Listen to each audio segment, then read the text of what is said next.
Hello friends, एक बार फिर से आपका स्वागत है हमारे यूट्यूब चैनल में एक नए वीडियो के साथ। आज हम लोग सीखने वाले हैं कि आभाज्य गुणनखंड विधि से वर्गमूल कैसे निकाला जाता है। तो सबसे पहले हमें वर्गमूल निकालने से पहले हमें जानना होगा कि अभाज्य संख्या किससे कहते हैं, क्योंकि वर्गमूल निकालने के समय हमें अभाज्य संख्या से उसका गुणनखंड निकालना पड़ता है। तो सबसे पहले अभाज्य संख्या जान लेते हैं। तो अभाज्य संख्या देख सकते हैं, जो संख्या केवल एक और स्वयं से भाग जाती है उसे अभाज्य संख्या कहते हैं। अर्थात वैसी संख्या जो केवल एक से भाग जाएगी और खुद से भाग जाएगी उसे अभाज्य संख्या कहेंगे। जैसे दो एक से भाग जाएगी और खुद दो से भाग जाएगी। 3 एक से भाग जाएगी, 3 से भाग जाएगी। 5 एक से भाग जाएगी, 5 से भाग जाएगी। इसी प्रकार से 7 हो जाएगा, 11 हो जाएगा, 13 हो जाएगा, 17 हो जाएगा। ये सभी अभाज्य संख्याएं हैं। तो इन्हीं संख्या का प्रयोग करके हम जो दिया हुआ क्वेश्चन है इन सब का हम लोग वर्गमूल निकालेंगे। तो चलिए बनाते हैं। तो सबसे पहले हम 225 जो दिया हुआ है 225 का अभाज्य गुणनखंड करेंगे। तो 225 को इस प्रकार से लिख लेंगे, पहले इस प्रकार से लिख लेंगे। उसके बाद इसको देखें किससे ये भाग जा रहा है। तो 2 2 4 और 5 9 सबको जोड़ रहे हैं तो 9 आ रहा है। तो 9 3 का पहाड़ा में आता है तो ये हमारा 3 से भाग जाएगा। तो देते 3 7 21 हो जाएगा। फिर 3 5 15। फिर देखेंगे तो 3 से फिर से भाग जाएगा। 3 दूना 6, 3 5 15। अब 5 से भाग जा रहा है। 5 5 25 और नीचे हो जाएगा 5 एकम 5। ठीक है ना। तो हमारा ये जो हो गया 225 का गुणनखंड हो जाएगा 3 3 5 5। तो 225 का हमारा गुणनखंड हो जाएगा अभाज्य गुणनखंड 3 गुने 3 गुने 5 गुने 5।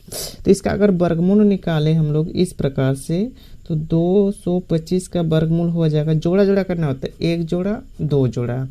तो एक जोड़ा को 1 लिखेंगे और 5 का एक जोड़ा को 1 लिखेंगे। तो 3 5 15 हो जाएगा। यानी 225 का जो वर्गमूल होता है वो 15 हो जाएगा हमारा। ठीक है ना। तो इसी प्रकार से हम लोग सेकंड नंबर भी बनाएंगे। सबसे पहले 324 का अभाज्य गुणनखंड करेंगे, उस प्रकार से ऐसा जोड़ा जोड़ा करके लिखेंगे और उसका आंसर निकालेंगे। तो चलिए 324 का पहले अभाज्य गुणनखंड करते हैं। तो 324 को लिखेंगे और इस प्रकार से बनाएंगे। ठीक है। तो ये देखो लास्ट में 4 है तो ये 2 का पहाड़ा में भाग जाएगा पूरा पूरा। तो 2 से देंगे, 2 एकम 2, 2 6 12, 2 दूनी 4। फिर 2 से भाग जाएगा, 2 8 16, 2 के 2। अब 2 से भाग नहीं जाएगा क्योंकि लास्ट में 1 आ गया। ये 3 से भाग जाएगा क्योंकि 8 और 1 को जोड़ेंगे तो 9 होगा और 9 3 का पहाड़ा में आता है तो 3 से ये भाग जाएगा। 3 दूना 6 और यहाँ पर हो जाएगा हमारे 3 7 21। फिर 3 9 27 हो जाएगा। फिर 3 तिया 9 और लास्ट में हो जाएगा हमारा 3 एकम 3। तो देख सकते हैं 324 का हम लोग गुणनखंड निकाल चुके हैं। तो इसका भी गुणनखंड हम लोग लिख लेंगे पहले। तो इसका गुणनखंड हो जाएगा 324 का हो जाएगा 2 2 3 3 3 3। तो 2 गुने 2 गुने 3 गुने 3 गुने 3 गुने 3। ठीक है ना। तो देख सकते हैं इसका कितना आ गया 2 2 3 3 3 3। तो इसका वर्गमूल निकालेंगे तो हो जाएगा हमारा 1 जोड़ा 1 जोड़ा 1 जोड़ा। तो हो जाएगा हमारा 2 गुना इसका 3 गुना इसका 3। तो हो जाएगा हमारा 2 तिया 6, 6 तिया 18। यानी 324 का जो वर्गमूल होता है वो 18 होता है। ठीक है ना। इसी प्रकार से आप सी नंबर बनाएंगे। तो सी नंबर का सबसे पहले गुणनखंड निकालेंगे, उसके बाद इसको इस प्रकार से हल करेंगे। तो चलिए इसको गुणनखंड निकालते हैं। तो हो जाएगा हमारा 24 का, ठीक है। तो ये 2 का पहाड़ा में पूरा पूरा भाग जाएगा। तो 2 5 10, 2 के 2, 2 दूनी 4। फिर 2 से जाएगा, 2 दूनी 4, 2 5 10, 2 6 12। फिर 2 से जाएगा, 2 कम 2, 2 दूना 4, 2 8 16। फिर तो 2 से जाएगा, 2 6 12, 2 चौकी 8, 2 तिया 6, 2 दूनी 4। फिर 2 16 में 32 और यहाँ हो जाएगा 2 अट्ठे 16, यहाँ हो जाएगा 2 चौके 8, और ये हो जाएगा 2 दूनी 4, ये हो जाएगा 2 एकम 2। तो देख सकते हैं थोड़ा बड़ा बना, लेकिन कोई बात नहीं, हम बना लेंगे। तो इसको अब फिर गुणनखंड इसका लिखेंगे 1024 का। तो यहाँ से लिखते हैं, इसको ऐसा कर देते हैं 1024 का।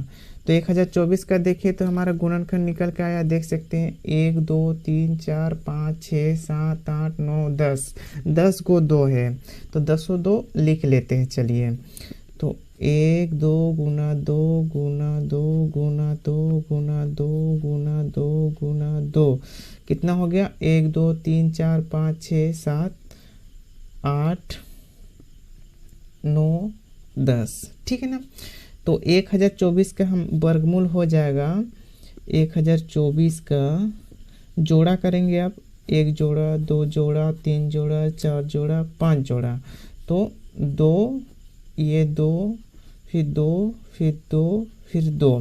तो चलिए गुना कर देते हैं, 2 दूना 4, 4 दूना 8, 8 दूना 16, 16 दूना 32, तो ये 32 हो जाएगा। तो 1024 का जो वर्गमूल होता है वो 32 होता है। तो इस प्रकार से अभाज्य गुणनखंड विधि से वर्गमूल निकाला जाता है।